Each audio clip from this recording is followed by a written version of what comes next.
Shalom semua, saya Winona Shalan Kalista dari Hubungan Internasional.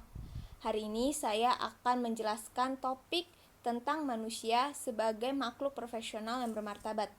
Untuk penjelasan lebih lanjut, silahkan menonton video berikut ini. Sebagai manusia, kita tahu bahwa kita diciptakan segambar dan serupa dengan Allah. Yang berarti, manusia dan Allah bukanlah dua hal yang terpisah, melainkan satu kesatuan yang utuh. Ketika manusia jatuh ke dalam dosa, bukan berarti gambar dan rupa Allah telah hilang, tetapi hanya rusak. Maka dari itu, Allah Bapa mengorbankan anaknya yang tunggal Tuhan Yesus Kristus untuk mati di atas kayu salib, sehingga maut tidak lagi berkuasa atas manusia. Gambar Allah di dalam manusia bergantung terhadap apa yang manusia itu kerjakan, khususnya kepada Allah dan sesamanya. Ketika manusia diciptakan Allah memberikan perintah kepada manusia, yaitu berkuasa atas seluruh bumi dan isinya.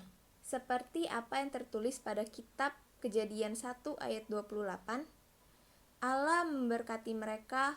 Lalu Allah berfirman kepada mereka, "Beranak cuculah dan bertambah banyaklah, penuhilah bumi dan taklukkanlah itu. Berkuasalah atas ikan-ikan di laut dan burung-burung di udara, dan atas segala binatang yang merayap di bumi." Oleh karena itu, gambar Allah dalam diri seseorang bergantung pada apakah dia menjalankan fungsinya atau tidak.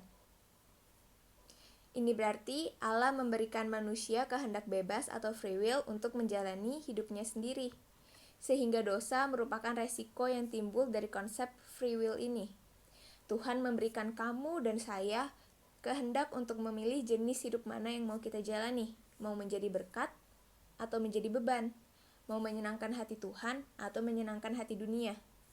Semua jawabannya ada di tangan kita. Kita juga memiliki kesempatan yang sama untuk menyenangkan hati Bapa. Kita ini makhluk profesional yang bermartabat, karena kita diciptakan segambar dan serupa dengan Allah. Makhluk profesional di sini berarti kita spesial. Kita adalah ciptaan yang spesial karena kita berkuasa atas seluruh bumi dan isinya. Tuhan memberikan kita hikmat dan kehendak bebas untuk mengolah bumi dan seluruh isinya. Bermartabat di sini berarti kita adalah makhluk yang beriman.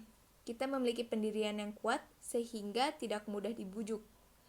Dan kita adalah ciptaan yang memiliki harga diri di hadapan Allah. Jadi sekarang, apakah sifat dan kebiasaan kita sudah mencerminkan rupa Allah? Saya mahasiswa hubungan internasional. Saya sendiri menjadi berkat bagi sekitar dengan menjunjung tinggi kejujuran dan integritas dalam diri. Sehingga dalam perdagangan antar negara nanti, dalam kegiatan ekspor-impor nanti, saya bisa menjadi orang yang jujur saat berbisnis dengan mematuhi seluruh hukum perdagangan yang berlaku.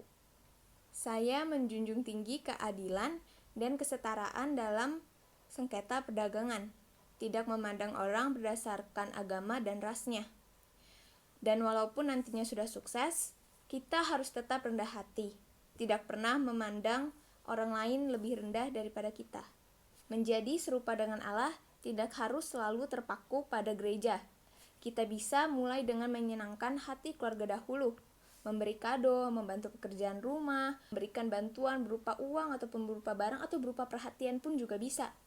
Lalu meninggalkan pergaulan yang buruk, karena Alkitab sendiri mengatakan, pergaulan yang buruk merusak kebiasaan yang baik. Dan gambar rupa Allah yang ada dalam hidup saya juga ingin sekeliling saya dapat melihat kehadiran Tuhan atas hidup mereka melalui saya. Saya ingin menjadi perpanjangan tangan Tuhan untuk menjadi penolong, sehingga pengorbanan Yesus di atas kayu salib tidak pernah sia-sia. Karena kasih-Nya tetap nyata di dunia ini walaupun Ia tidak terlihat. Karena Allah ada di setiap saya dan kalian semua.